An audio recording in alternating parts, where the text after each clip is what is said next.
আসসালামু আলাইকুম। সম্মানিত রিটার্নদাতাগণ, আপনারা অবগত আছেন যে এই জুলাই মাস থেকেই 2026-27 রিটার্ন সাবমিট শুরু হয়ে যাবে। যদিও এখনও এই রিটার্নের 2026-27 অপশন চালু হয়নি, অচিরেই চালু হয়ে যাবে। তো আপনারা যারা চাকরিজীবী আছেন, আপনাদের প্রথমেই যে বেতন বিবরণী সেটা দরকার লাগবে। তো 11 থেকে 20তম গ্রেডে যারা আছেন, আপনারা কিন্তু আপনাদের বেতন বিবরণীটা আইবাস থেকে ডাউনলোড দিতে পারবেন না।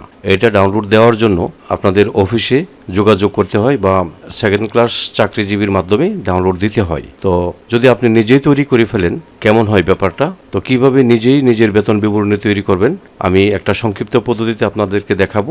আশা করি এই পদ্ধতিটা আপনাদের ভালো লাগবে। তো চলুন আমরা ভিডিওটি দেখি। তো প্রথমেই আপনারা এরকম একটা সাদা পেপার নেবেন। এগুলি আপনি হাতেও লিখতে পারেন, কোনো সমস্যা নাই। আর যারা কম্পিউটারে জানেন, কম্পিউটারে লিখে নেবেন। হ্যাঁ, তো মনে করেন আপনি হাতেই লিখবেন। সাদা একটা পেপার নেবেন, নিয়ে প্রথমে উপরে আমি যেভাবে লিখতেছি আপনারা সেই লেখাগুলি লিখে দিবেন। এই যে বার্ষিক বেতন বিবরণী 2025-26, এটা আপনাদের বেতন বিবরণীটা কিন্তু লাগবে 2025-26-এর। ইনকামটা দেখেন 1/7/2025 থেকে 30/6/2026, এই এক বছরেরটা হলো 2025-26। আর রিটার্নে অ্যাসেসমেন্ট ইয়ার থাকবে 2026-27। হ্যাঁ, তারপরে এখানে দেখেন আপনারা, আমি একটা কলমের মতো আইকন নেই এখান থেকে, এই যে কলমটা নিলাম। আপনারা পেন্সিল এবং স্কেল দিয়ে এইভাবে দাগ টানবেন। এইভাবে কয়টা দাগ টানবেন? 17টা দাগ টানবেন। কমপক্ষে 17টা দাগ দিবেন। আমি দাগগুলি দিয়ে দিচ্ছি।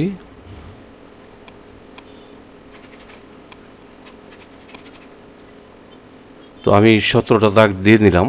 এখন যদি দেখেন আপনারা, এই যে নিচের দাগগুলি চিকন চিকন হয়েছে, উপরেগুলি মোটা মোটা হয়েছে। আপনারা কি করবেন? সবগুলিকে সিলেক্ট করবেন। সিলেক্ট করে আপনারা যাবেন লেআউটে গিয়ে এই যে ডিস্ট্রিবিউট রো, এখানে চলে যাবেন। এখানে ক্লিক করলে সবগুলি দাগ কি সমান হয়ে যাবে। কোনো টেনশন করবেন না। এরপরে আপনারা আবার ইনসার্টে গিয়ে বা পেন্সিল দিয়ে, আপনারা এই যে আমি পেন্সিলটা নিয়ে আপনারা এইভাবে 5টা দাগ দিবেন। আমি দিতেছি, এই দেখেন, এটা একটু বড় করে দিবেন। 2, 3, এই যে 5টা দাগ হয়ে গেল। 1, 2, 3, 4, 5টা হয়ে গেল। ঠিক আছে? তো এখানে তো এই রোয়ের মধ্যে যা লিখবেন আমি দেখাচ্ছি আপনাদের। তো আমি এখানে লিখলাম সিরিয়াল নং, মানে ক্রমিক নং যেটা আর কি, পার্টিকুলার, মান্থলি কত, ইয়ারলি কত, আর টোটাল কত। এটা আমি এভাবে লিখবো। তো ক্রমিক নংটাকে আমি আর একটু এদিকে নিয়ে আসি, এটা সমস্যা হবে না।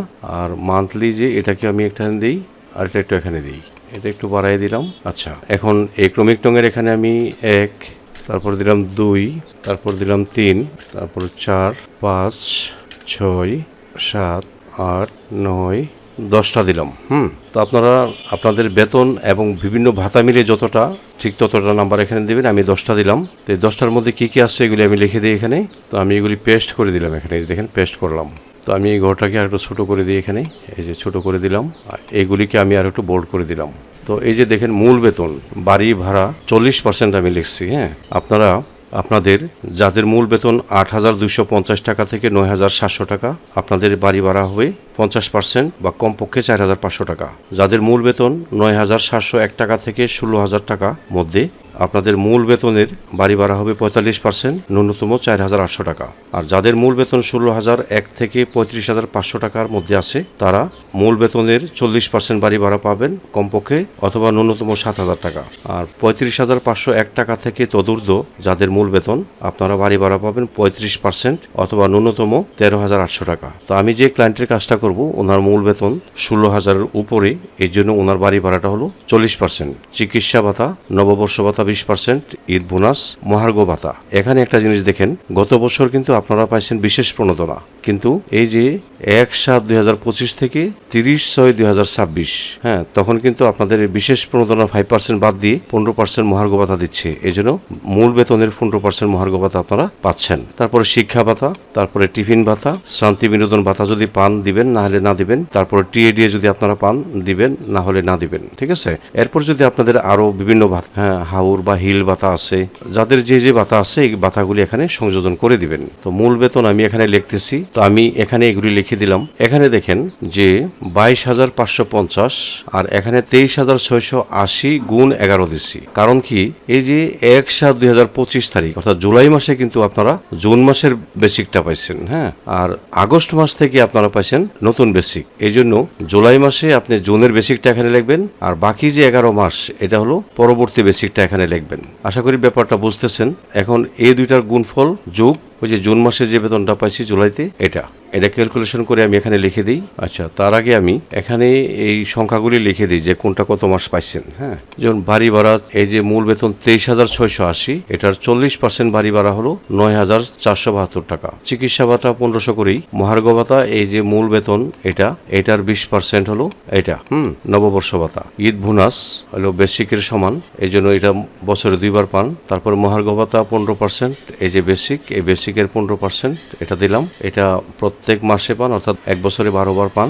শিক্ষা ভাতা 2 সন্তানের জন্য 1000, এক সন্তান হলে 500। তো 2 সন্তানের জন্য 1000, এটা 12 মাসে পেয়ে থাকে। টিফিন ভাতা প্রতি মাসে 200 করে, 12 মাসে এটা পেয়ে থাকে। টিএ দিয়ে এক বছরে উনি 4 বার পাইছে 690 টাকা করে, এই জন্য আমি এই হিসাবটা দিলাম। এখন আমি টোটাল টাকাটা এখানে বসাই দিচ্ছি। তো এটা ক্যালকুলেশন করে যে টাকাটা হয় এটা আমি এখানে বসাইলাম। তারপরে এটাকে 12 দিয়ে গুণ করে যা আসে আমি এখানে বসাই দিচ্ছি। তারপরে 1500কে 12 দিয়ে গুণ করলে 18,000 হয়। তারপরে বাংলা নববর্ষ যেহেতু আমি 20% পাইছি, একবার পাইছি, এই জন্য 1, তাহলে এটা বসাই দিলাম। তারপরে হলো ঈদ বোনাস, আমি বেসিকের সমান পাইছি, বছরে 2টা ঈদে বোনাস পাইছি, এই জন্য এই টাকাটা বসাই দিছি। তারপরে মহার্ঘ ভাতা 15% বেসিকের, এটা 12 মাসেই পাইছি, 12 দিয়ে এটাকে গুণ করার পরে যেটা এটা বসাই দিলাম। তারপরে শিক্ষা ভাতা 2 সন্তানের 1000, 12 মাসে 12,000 টাকা বসাই দিলাম। টিফিন 200 টাকা করে, 12 মাসে 2400 টাকা। আমার এই ক্লায়েন্ট শান্তি বিনোদন পায় নাই, তাই আমি এখানে দেই নাই। আপনারা পাইলে শান্তি বিনোদনটা এখানে দিয়ে দিবেন। এটা কিন্তু 3 বছরে একবার পায়। তো আপনি যদি 1/7/2025 থেকে 30/6/2026 মধ্যে কোনো শান্তি বিনোদন পেয়ে থাকেন তাহলে এটা এখানে বসাই দিবেন। তারপরে টিএ দিয়ে উনি 1/7/2025 থেকে 30/6/2026 মধ্যে 4টা টিএ পাইছেন। তো 4 দ্বারা এটাকে গুণ করে যা আসছে আমি এখানে এটা বসাই দিলাম। তারপরে টোটাল এগুলির যোগ করার পরে আমার টোটাল বেতন আসছে এইটা। তো এটাকে যদি আপনারা একটু কালার করতে চান এখানে দিয়ে যে এভাবে দিবেন, দেওয়ার পরে এখানে যাবেন, এখানে গিয়ে আপনারা এই কালারটা দিয়ে দেন, দেখতে সুন্দর দেখা যায়। ঠিক এখানে যদি আপনারা কালার করতে চান এখানেও কালার করতে পারেন, এটাকে এভাবে সিলেক্ট করে একটা কালার দিয়ে দেন। আর এখানে যদি মোট টাকাটাকে কালার করতে চান এটাও আপনারা এখানে দিয়ে একটা কালার দিয়ে দিবেন। ঠিক যেহেতু টোটাল টাকা এটাকে আপনারা আলাদা একটি ঘর দেওয়ার জন্য এখানে যাবেন, গিয়ে আপনারা এখান থেকে এটা দিয়ে দেন। আর এখানে এই জায়গাটা আমরা তুলে দিই এটাকে। হ্যাঁ, এটা তুলে দিব। তুলে দেওয়ার জন্য মার্জে ক্লিক করব আর এখানে লিখে দেবো টোটাল, অর্থাৎ টোটাল হলো এই টাকাটা। এখন দেখেন কিছু টাকা কিন্তু বেতন থেকে কাটে, তাই না? এই জন্য এই ঘরটা থাকবে ডিডাকশনের, এই জন্য এটাকে আমরা এই দাগগুলি তুলে দিই, মার্জে ক্লিক করব, উঠে যাবে। তো এখানে ডিডাকশনটা আমি দিয়ে দিলাম, এই যে ডিডাকশন মানে কর্তন। তো এই ঘরটাকে একটা কালার করে দিই আমি এটা ডিডাকশনটা আমি এখানে দিয়ে দিলাম। তারপর ডিডাকশনটা কয়টা কর্তন হয় আপনার, একটা দিলাম, 2টা, 3টা। অনেকের দেখেন জিপি ফান্ডে কাটে, তারপরে কল্যাণ তহবিলে কাটে, তারপরে রেভিনিউ স্টাম্প কাটে, অনেকের কিন্তু আবার গ্রুপ ইন্স্যুরেন্সেরও কাটে। তো আমার যে ক্লায়েন্ট ওনার 3টা আইটেম কাটে, রং দিয়ে দিই এখানে। তো যেগুলি কাটে কর্তনের নামগুলি আমি লিখবো এখানে। তো এই যে জিপিএফ কর্তন, কল্যাণ তহবিল, রেভিনিউ স্টাম্প, আপনার আরও কর্তন হলে কিন্তু আপনি এটা লিখবেন। আচ্ছা, জিপিএফ কর্তনে আমার ক্লায়েন্টের প্রতি মাসে 4000 করে কাটে, তাই আমি 4000 লিখে দিলাম। কল্যাণ তহবিলে প্রতি মাসে 150 কাটে, লিখে দিলাম।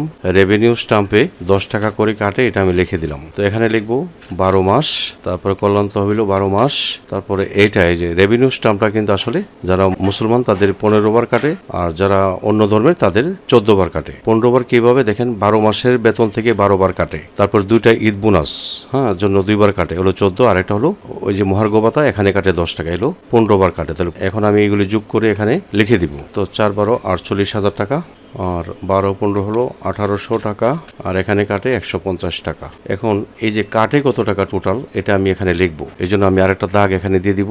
এই জন্য আমি ইনসার্টে গিয়ে এখান থেকে কলমের মতো একটা আইকন এনে আমি এটা টিপ দাগ দিয়ে দিলাম।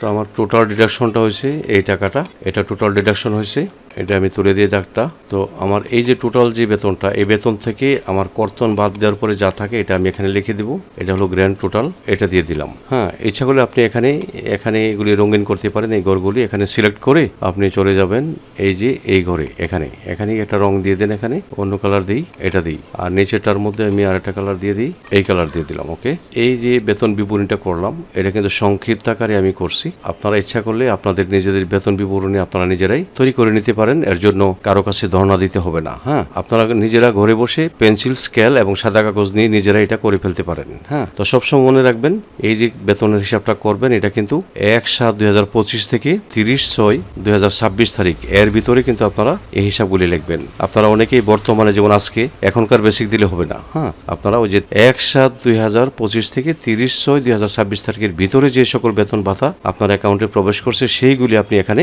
লিখবেন। তো এই ছিল আমার আজকের ভিডিও। আশা করি আমার এই ভিডিওটি আপনাদের একটু হলেও উপকারে আসবে। যদি আমার এই ভিডিওটি আপনাদের একটু হলেও উপকারে আসে তাহলে লাইক, কমেন্ট এবং শেয়ার করে দিবেন। সেই সাথে চ্যানেলটি সাবস্ক্রাইব করে আপনারা আমার সঙ্গে থাকবেন। আপনারা সকলে ভালো থাকবেন। আপনাদের সবাইকে ধন্যবাদ।